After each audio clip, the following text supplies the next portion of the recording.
먼저 4구는 그래도 대부분 많이 맞아가지고 10, 13 질문을 좀 볼게요. 자, 지급기일이 지나도 채무자로부터 돈을 받지 못한 채권자는 법원에 강제 집행을 신청할 수 있대요. 이거는 이제 강제 집행에 대한 얘기야. 강제 집행을 바로 쳐봐. 강제 집행의 대상이 부동산인 경우에 경매 절차를 거쳐서 확보된 금전으로 채권 변제가 이루어집니다. 여기서는 경매 절차다가 쳐봐. 자, 지금 강제 집행에 대한 얘기인데 그 강제 집행에서 경매 절차를 거치나 봐요. 이때 채권자가 다수라면 부동산의 매각 대금을 분배하는 배당이 이루어지는데 매각 대금이 채권 금액 전체를 충당하지 못한 경우에는 배당의 순위를 정해야 한다. 이렇게든 배당의 순위를 정해야 한다고 쳐봐. 근데 이게 조건이 여러 개야. 하나는 채권자가 다수여야 되고, 두 번째는 충당이 안 돼야 돼. 충당이 안 되면 배당 순위를 정하면 돼. 다시 강제 집행을 해. 경매로. 근데 채권자가 다수인데 충당이 안 되면 뭘 결정한다? 배당 순위를 결정한다까지 온 거야. 근데 이 앞부분은 지금 뭐에 대한 얘기지? 거기까지만 알면 돼. 아, 이 글이 지금 결국 배당 순위 얘기구나. 거기까지만 알면 되는 거였지? 그러니까 막 헤비하게 읽지 말고 1문단에서는 중심 화제가 뭐지? 그것만 찾으면서 읽는 거야. 배당의 기본 순위는 물건에 대한 권리인 물건이 채권보다 우선한다는 입법상의 원칙을 고려 결정된다. 이건 중요해. 그렇지? 왜냐하면 이제 중요한 얘기가 나온 거야. 첫 번째가 뭐냐면 물건이 채권보다 우선한다. 이게 핵심이야. 이거는 문제도 나왔어. 뒤에 가면 문제도 나오거든.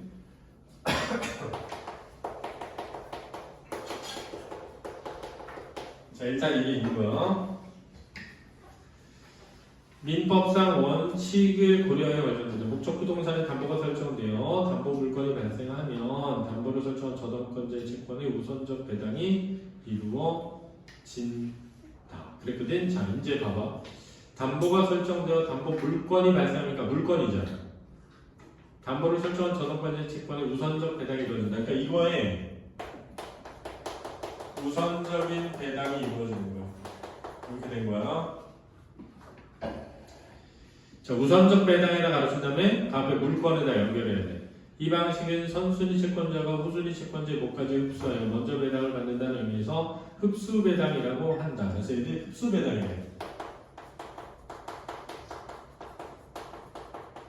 왜냐하면 선순위가 후순위를 흡수하여 배당하니까 이렇게 돼 있어.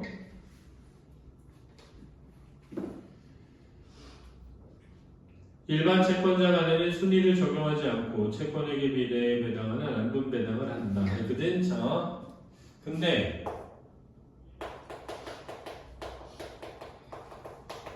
이렇게 돼 있는 거거든. 안분 배당이 어디 연결되어 있는지 알아야 돼. 지금 일반 채권자는 채권이야, 그냥. 담보가 있는 건 물건이고. 그러니까 물건이 우선 배당을 하는데 이때 흡수 배당을 하기 때문에 후순위보다 선순위가 다 흡수해가. 채권은 안분 배당을 하는데 안분 배당을. 그때 이때는 순위를 적용하지 않는다. 그러니까 얘가 순위가 없어. 안분 배당을 해. 이때 각 채권에 비례한 배당 금액을 안분액이라고 하고 각 채권액으로부터 안분액을 뺀 금액을 안분 부족액이라고 한다. 우리 여기서 안분액이 있고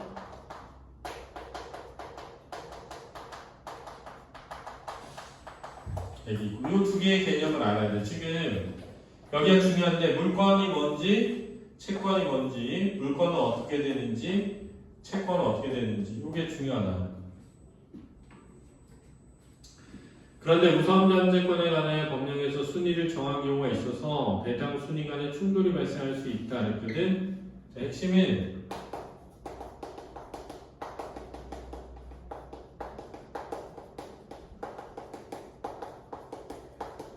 배당 순위 간에 충돌이 발생할 수 있대. 이제 이걸 이해해야 돼. 왜 충돌하는지를. 충돌이 발생한 경우는 법원은 안분 단계와 흡수 단계를 2단계를 거쳐 배당을 실시한다는 안분 흡수설의 입장을 취한다. 그러니까는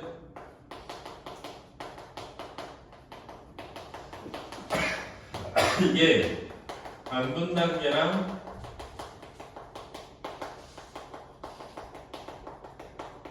흡수 단계로 이루어져 있어 지금. 이에 따르면 안분 단계에서 각 채권자에게 각자의 안분액이 배당돼. 자, 여기서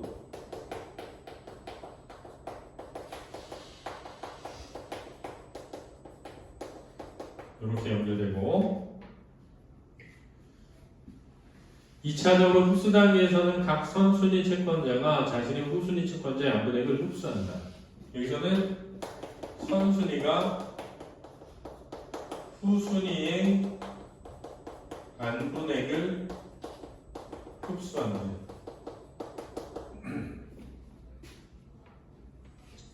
이때 흡수할 금액은 1단계에서의 안분 부족액을 추가할 수 없고 흡수는 2인의 채권자 사이에서 상대적 우월 관계에 따라 한 번으로 종결된다. 자, 여기서 안분 부족액을 추가할 수 없고 두 번째, 이걸 흡수할 때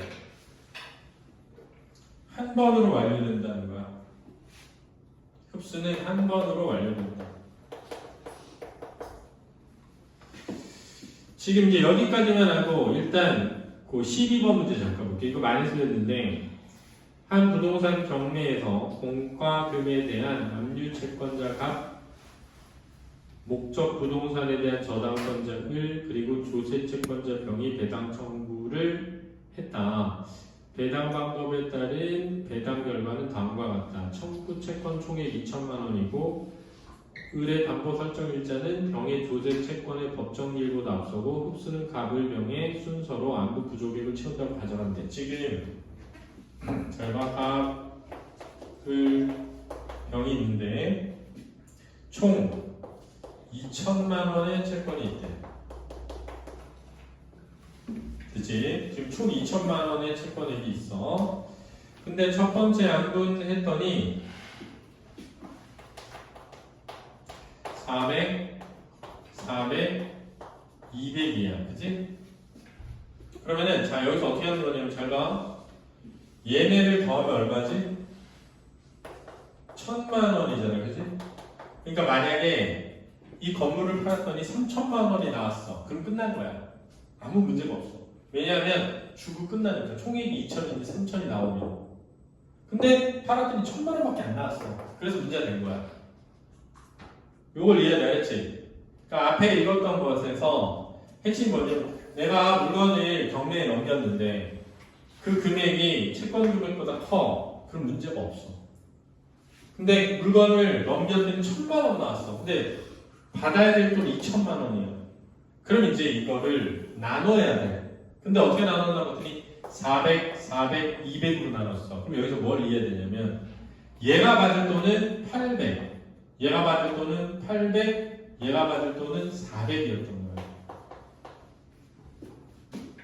그래야 얘네가 2천만 원이지, 그치? 근데 1,000만 원밖에 안 되니까 2천만 원에 대한 800이면 40%. 800이면 40%, 400이면 20%니까 40%, 20%로 나눠줬다는 걸 알아야 돼. 여기서 뭘 계산해야 되면 부족의 계산을 하는 거야. 그치? 그러면 내가 원래 받아야 될 돈에서 부족액이 얼마냐? 400이야. 원래 받아야 될 부족액은 400이야. 원래 받아야 될 돈의 부족액은 200이야. 요거를 일단 계산해야 돼. 안분 부족액. 됐지? 그럼 이제 잘 봐. 순서가 얘가 먼저 땡겨오는 거야. 그럼 얘는 400까지 땡겨올 수 있잖니? 근데 얘가 얼마야? 400 있잖아. 얘를 다 땡겨온단 말이야. 그러면 800, 0, 200이 되는 거야. 됐니? 됐지? 여기까지 됐지? 그 다음 을은 0원이 됐어 지금 현재. 근데 얼마까지 땡겨올 수 있니? 400까지 땡겨올 수 있잖아? 근데 얘한테 땡겨야 되는데 지금 얘가 얼마 있어? 200 있잖아. 그러니까 200을 땡겨오는 거야, 이렇게. 그러면 800, 200, 0이 되는 거야. 지금 이렇게 되는 거거든? 이때 병은 원래 200을 안분 받았는데 부족액이 200이야. 그러니까 내가 400을 받아야 된다 하더라도 부족액만큼만 땡겨올 수 있으니까 얘한테 200을 땡겨올 수 있어요. 이렇게 200을.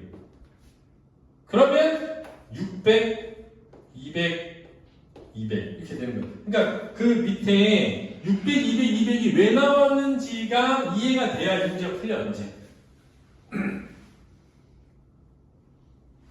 근데 이게 풀리려면 여기서 안분액이 뭔지, 안분 부족액이 뭔지를 알아야 돼.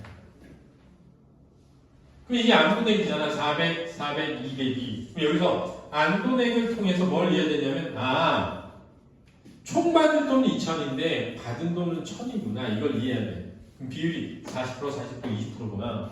그러면 안분 부족이 400, 400, 200이구나. 이걸 알아야 되는 거야. 요게 돼야 3번에 이런 말을 하거든요. 지금 적자 1번을 보니까 안분 배당에 비해 안분 흡수 배당에서 갑의 배당이 늘어난 것은 을의 안분액에서 200을 흡수했기 때문이군. 아니지. 400을 흡수했지. 그래서 800이 된 거니까. 그지? 그래서 지워야 되고, 안분 흡수 배당 결과 을의 배당액이 200만 원에 머무른 것은 병의 안분액 중 일부만 흡수했기 때문이군. 200원, 200이 된 건 일부가 아니라 전체를 땡겨왔어. 그지? 안분 흡수에 따른 병의 배당액이 안분에 따른 배당액과 동일한 것은 흡수된 액수와 흡수한 액수가 같았기 때문이거든. 자, 흡수된 액수 얼마야? 2? 100. 흡수한 액수 얼마니? 2? 100이지. 그래서 답이 몇 번이다? 3번이다. 이렇게 가야 되는 거야.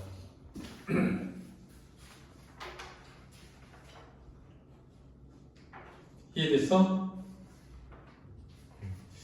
그러면 13번은 그냥 어휘 문제여서 별로 볼 게 없고, 11번에 보면 목적 부동산에 대한 담보 설정 여부에 따라 달라진다. 담보 물건이 채권보다 높으니까.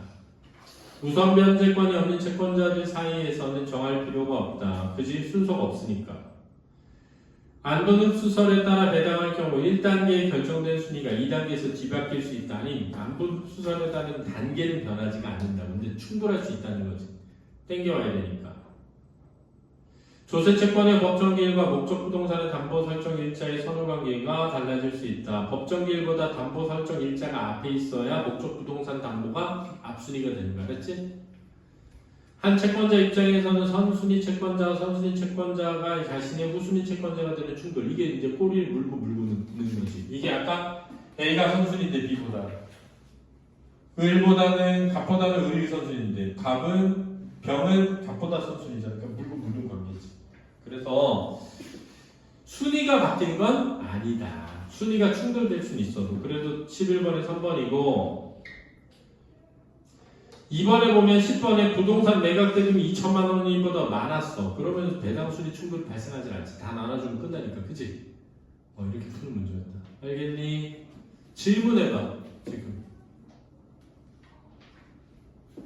그거 해볼까? 그 밑에 안분 흡수설 말고 저당권설 있잖아. 저당권설.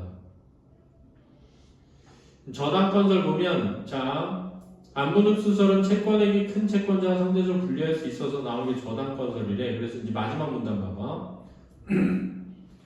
이에 따르면 저당권자에 걸린 오직 법이 정한 우선 변제권자에게만 제한되므로 A의 채권액이 우선 배당되고, 자 A의 채권액이 우선 배당되니까 이렇게 되는 거야. 잘 봐. A가 800이 배당되는 거야.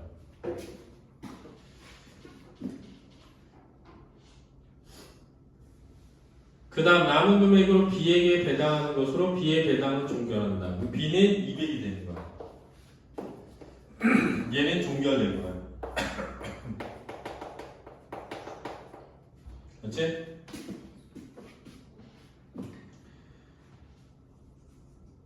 그 다음 A와 C의 관계에서 우선 변제권을 적용해서 흡수 배당을 한다. 얘나 얘 사이에 흡수 배당을 하는 거야.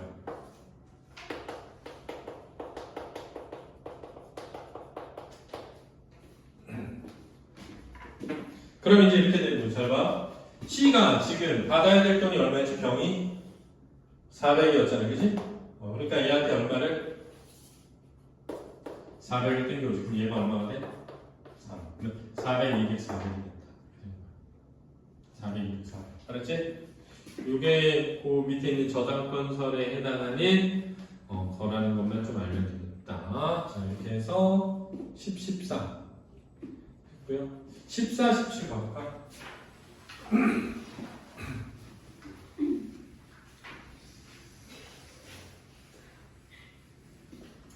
잘 봐.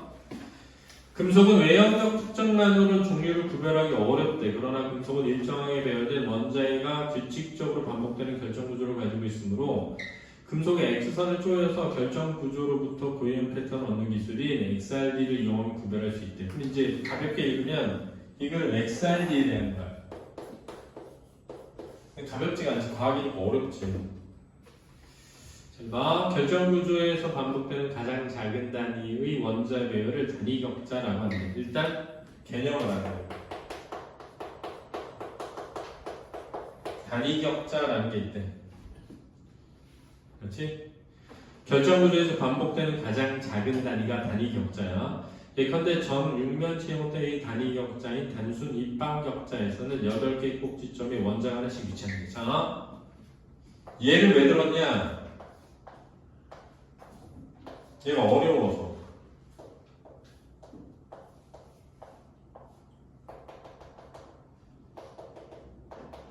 요거지. 그치? 그치? 요게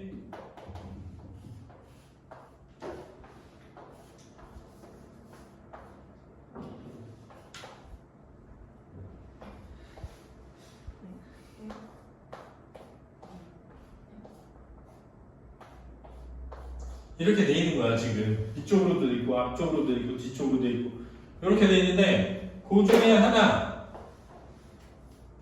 요 형태가 반복된다는 거야. 그러니까 여기가 형태가 반복된다 이렇게 얘기한 거지. 그치? 이걸 뭐라고 한다? 단위 격자라고 한대. 여기서 정육면체가 올라가지고 정육면체 이럴 수가 꽉 나는 거지. 이게 정육면체잖아. 꽉 나는 거야. 꼭지점 6개인데 이딴 식으로 하면 안 돼. 그렇지. 정육면체가 뭔지도 모르면 안 돼.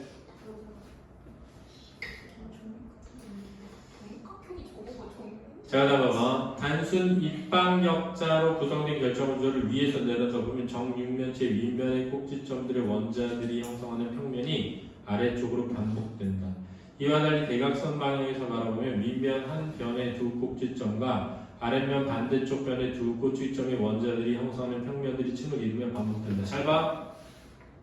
여기서 잘 이해해야 돼. 봐봐. 여기서 보면 얘하고 얘가 반복된다는 거야. 얘하고 얘가 반복되고 얘하고 얘가 반복되고 얘하고 얘가 반복되고 얘하고 얘가 반복된다고. 알았지? 됐지? 이해했어? 네. 박스 이해했어? 네. 다시.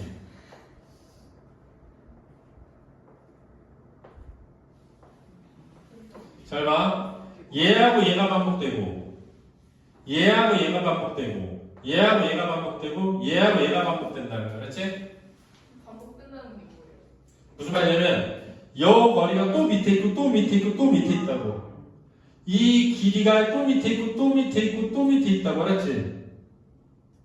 이 길이가 또 밑에 있고 또 밑에 있고 또 밑에 있고 또 밑에 있다고. 이 길이가 또 밑에 있고 또 밑에 있고 또 밑에 있다고. 이해됐지?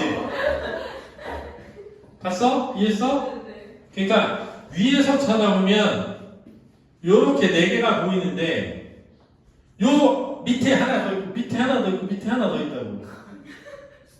이해됐지? 네. 근데 잘 봐. 이쪽에서 대각선에서 보잖아. 그러면 얘 밑에 얘가 있다고. 얘 밑에 얘가 있다고. 얘. 알았지?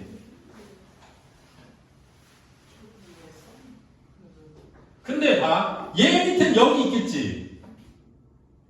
얘 밑에는 여기 있겠지. 얘 밑에는 여기 있겠지. 얘 밑에는 여기 있겠지. 그러니까 봐봐. 여기서 여기까지가 D인 것도 있지만 여기서 여기까지가 D인 것도 있잖아. 됐니? 이해됐니? 그러니까 원자와 원자의 거리가 위에서 보면 요 길이지만 대각선에서 보면 요 길이잖아. D값이 달라지잖아. 됐니? 근데 빛을 이렇게 쪼을 수도 있고 이렇게 쪼을 수도 있고 이렇게 쪼을 수도 있는데 어쨌든 이렇게 쪼면 이렇게 반사되고 이렇게 쪼면 이렇게 반사된단 말이야. 그때 요 뒤에 정수배에 있는 점들 있지. 그 정수배에 있는 점들에서 X선의 파장이 보강간섭으로 커지기 때문에 실제 그래프를 보면 이렇게 된다고. X선을 쏴서 받아들인 값을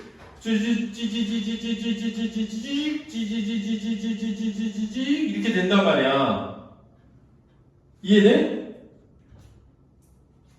왜냐하면 어떤 특정 거리에서 반사된 빛이 중첩돼.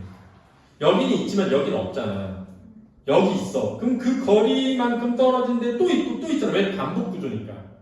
그럼 대각선에 쏠 때는 여기 있고 여기 있고 여기 있잖아. 그러니까 어떤 건 요렇게 만들어서 근데 어떤 건 요렇게 만들어질 수도 있잖아. 왜? D값이 뭐하니까? 다르니까. 여기서 본 D값과 여기서 본 D값의 길이가 뭐야? 다르니까.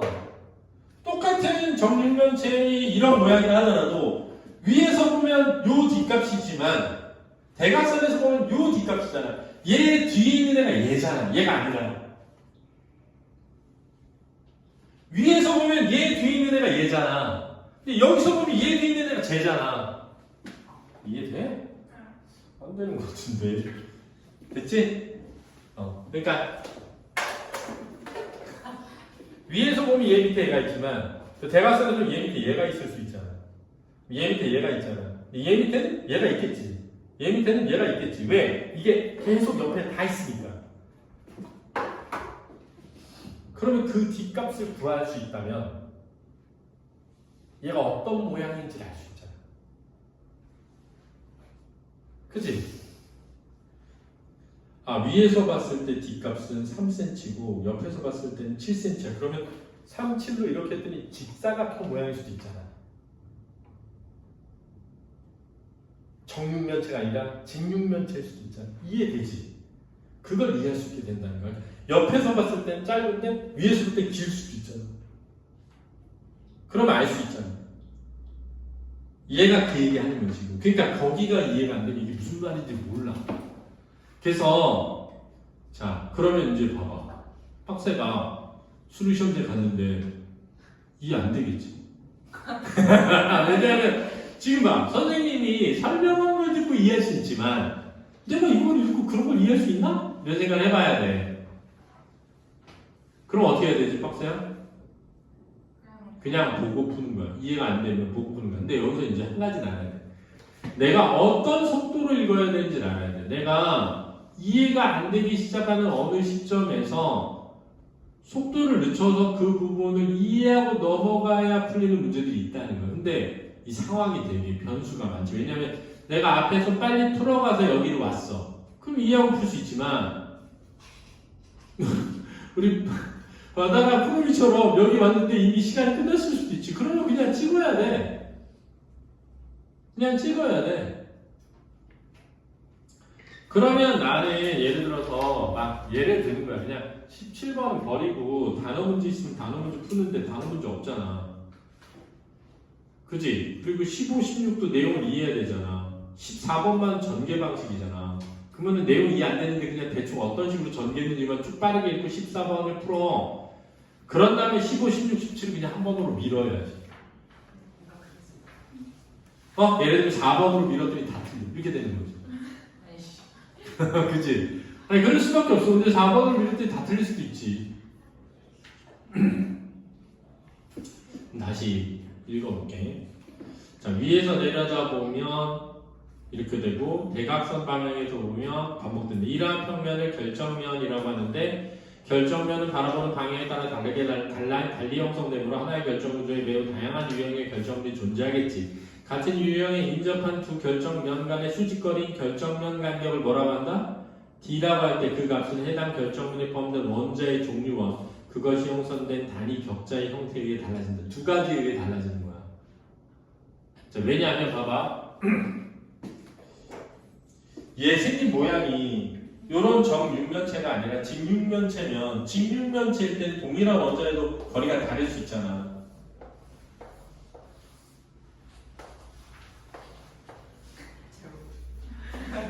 거리가 달라질 수 있잖아. D값이. 그치? 또 하나는 원자 종류가 다르잖아. 정육면체라 하더라도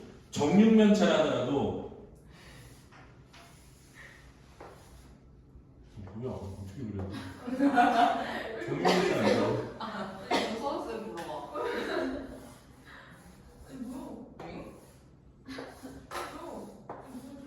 정육면체라 하더라도 이런 정육면체면 길이가 뭐해질 수 있어? 달라질 수 있잖아. 형태는 똑같지만 그럼 왜 이런 정육면체냐? 이 원자와 이 원자가 서로 거리를 멀게 하는 힘이 있거나 가깝게 당기는 힘이 적어서 지금 이 얘기를 한 거야. 이해했지? 똑같은 원자라도 직육면체 모양이면 거리가 달라질 수도 있고 똑같은 정육면체라 하더라도 원자가 달라져가지고 거리가 달라질 수도 있다. 그래서 이러한 D값은 원자의 종류와 단위 격자 형태에 따라 달라지는데 따라서 특정 결정의 고유성은 이러한 D값으로 표현될 수 있고 이 값을 알 수 있으면 식별할 수 있다. 여기까지 온 거야. 그러니까 결론적으로 이 원자와 이 원자 또는 옆에서 본 이 원자의 거리를 알면 이 금속이 뭔지를 결정할 수 있다. 이거지. 됐니? 그럼 X선과 같은 파동이 장애물을 만나는 파동에서 한 주기의 길이인 파장은 변하지 않고 방향만 바뀌는 회절이 일어나는데 결정면도 일종의 장애물이다. 자, X선은 파장은 변하지 않고 방향만 뭐 한다고? 바뀐대. 알았지? 자, 여기까지 있지? 근데 결정면과 그로 인해 회절된 X선이 이루는 각도를 회절각이라고 하는데 대부분 상세돼 사라지지만 특정 회절각에서는 서로 겹치면서 세기가 세지는 보강간섭이 일어나는데 자, 회절각 가로, 보강간섭 가로 쳐봐. 단순 입방격자로 구성된 결정구조의 위쪽에서 S선을 쪼였다고 하자. 이때 한 결정면에서 회절된 X선과 그 아래 결정면에서 회절된 X선이 겹쳐지면 후자의 X선이 더 긴 경로를 이동했을 것이다. 브래그 법칙에 따르면 보강간섭은 이러한 두 X선 경로차가 파장의 정수일 때만 일어나는데 이 경로차는 보강간섭이 일어나는 특정 회절각 사인 함수값에 이 D를 곱한 값과 같다. 이렇게 되거든. 그러니까 자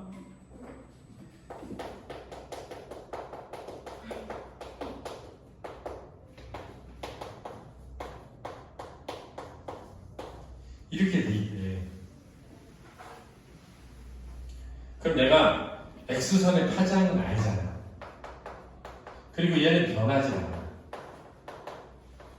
알았지? 됐니? 그 다음 얘 있잖아. 얘는 빛을 뭐에 보면? 쏘아보면 알 수 있어. 그치? 왜? 빛이 튕겨나가는 각도를 재면 되니까. 그치? 그러면 얘 알고 얘 알면 뭘 할 수 있어? 얘를 알 수 있지. 그럼 얘를 알면 뭘 할 수 있어? 금속의 종류를 알 수 있다. 이렇게 된 거야 지금.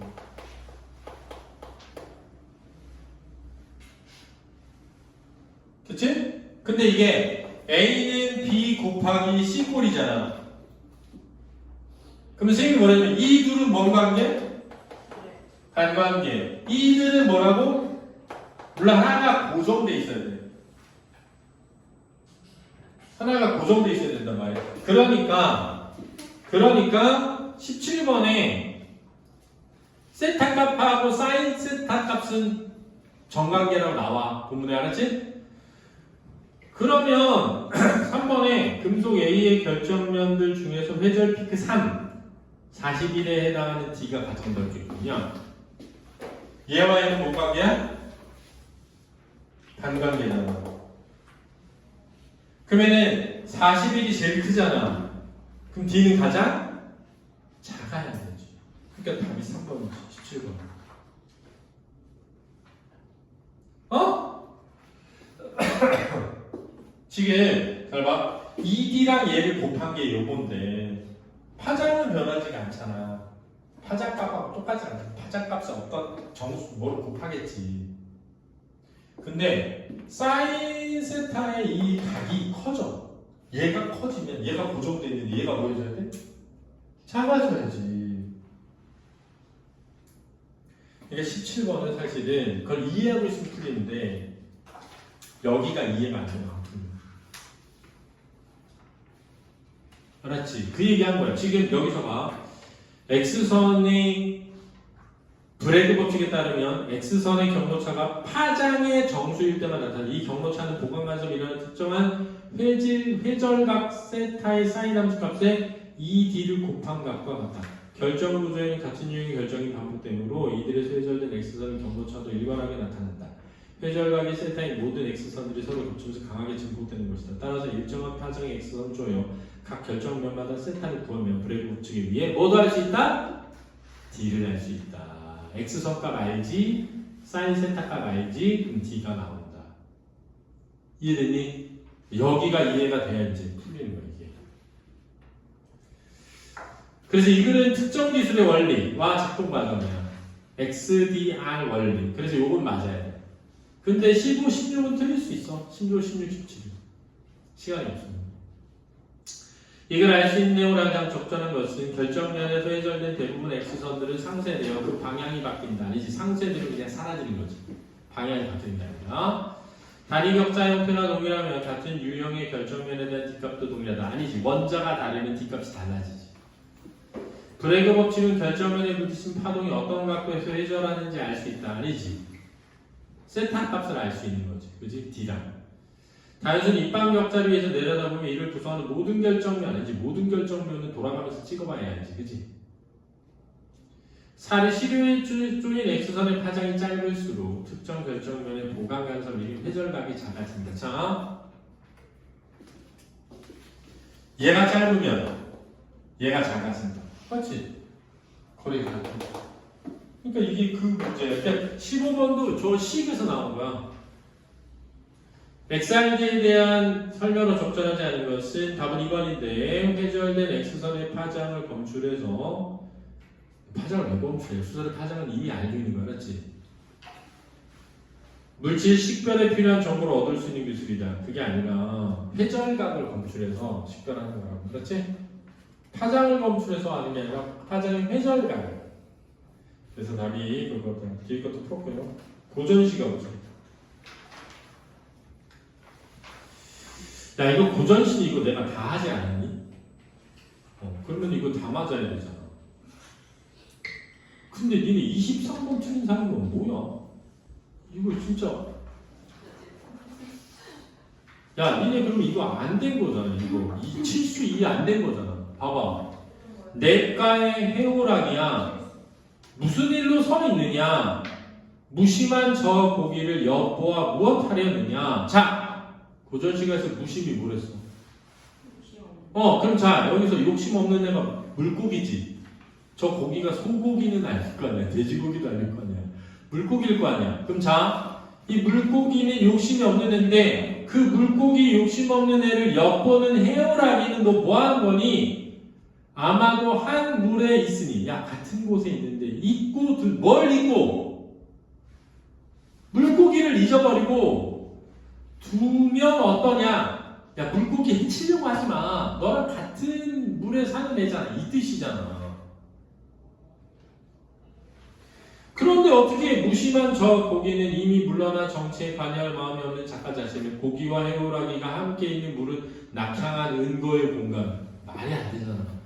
속세에서 물고기를 엿본 해오라기 때문에 쫓겨나게 된 거잖아.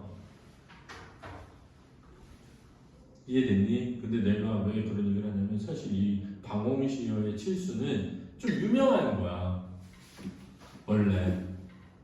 그래서 좀 알고 있으면 좋은 거야. 그러니까 여기 지금 이 물은 조정을 뜻해. 조정, 속세.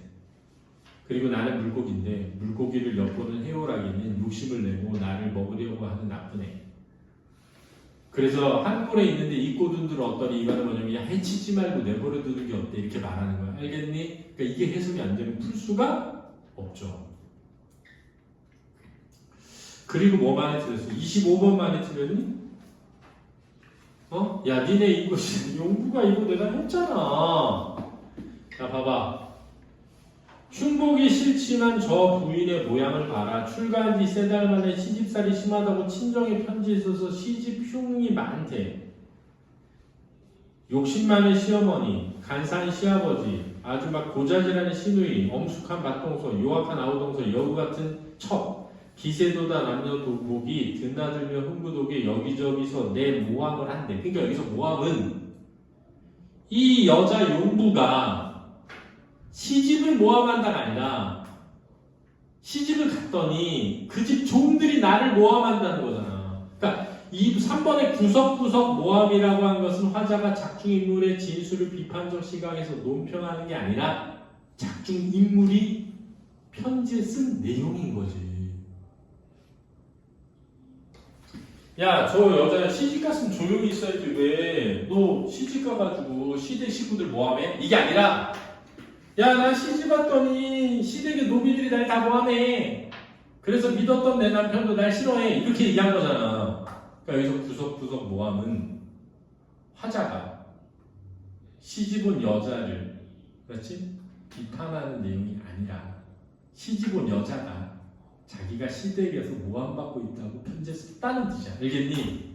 그러니까 이게 해석이 안 된 거잖아. 25번에 3번. 그래서 시집 흉도 허다하다 뒷부분의 B가 이 여자가 쓴 부분이야. 이 여자가 쓴 편지의 부분이야. 친정에 쓴 편지 부분이 B야. 그걸 이해해야 돼. 그거를 지금 25번 보기에서 말하는 거야. 나의 화자는 가부장제 사회에서 무정도로 여겨질 만한 인물, 시집온 여자 용부. 그 인물의 거래를 내며 독자를 자기 편으로 그들을 비판한다. 화자는 A와 C의 진술을 통해, 그러니까 A와 C가 화자가 한 말이야. 인물의 행동을 비판적으로 제시하고 인물 자신의 진술을 B로 제시해. 즉 용부가 한 말이 B야. 이렇게 얘기한 거야. 그러니까 이 보기가 이해가 안 되면 안 돼. 내가 보기를 무조건 참이랬잖아. 보기를 알아야 문제를 풀 수 있다. 그래서 보기를 먼저 풀어라. 읽어라. 보기는 무조건 참이다. 그러면 A와 C는 화자가 한 말이고 B는 이 여자가 한 말이구나. 이렇게 하고 출발해야 돼. 이 여자가 사람들이 날 모함해 라고 한 거잖아. 그럼 문제가 풀리잖아. 그러니까 문제 풀이의 공식이지. 그러하고요. 26번은 4번이야. 왜냐하면 세상은 비추는 걸 막을 수 없다는 게 세상에 더 큰 피해가 생기니까 조심해야 돼. 이렇게 말하는 거잖아. 야, 개가 짓고 안 짓고는 별 큰 문제가 아니지만 도가 흐려지면 진짜 세상 다 망쳐. 큰일 난다 이 얘기지.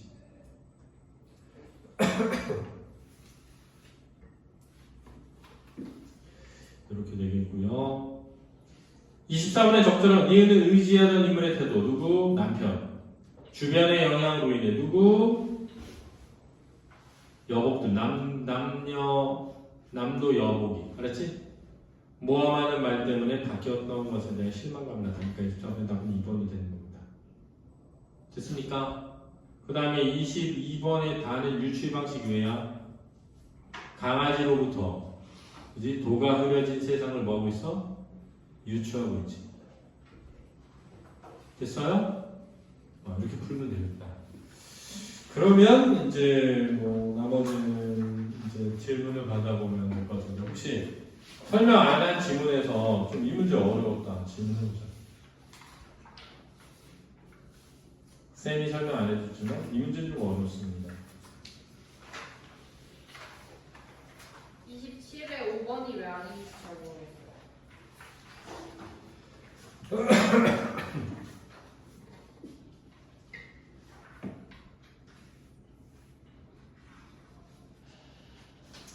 자, 관조적이 뭐지? 관찰 플러스. 아, 진짜. 자주죠? 아니 무슨 자조야. 관조가 뭘 했어? 약간 관찰하는 거 아니에요 그냥? 아, 멀리서 보는 거? 감정하고 감정. 그치. 감정이 오는 거. 감정이 없어야 되잖아. 절제돼야 되잖아. 아 절대. 근데 이 나에 보면은 전적으로 동의한다. 슬픔에. 이런 게 어떻게 절제야? 관조가 될 수가 없잖아. 관조는 뭐 플러스 뭐? 관찰 플러스 감정의 절제. 이거 내가 논술에서도 한 것 같은데 확실히. 박스 지난주에 준 것 같아. 안 했어요. 했는지 알았어요. 뭔 소리야? 내가 관조 설명했어. 안 했다니까요. 나 찾아본다. 또 질문. 없습니까? 관조는 관찰 플러스 뭐라고요? 감정의 글쎄. 절제입니다.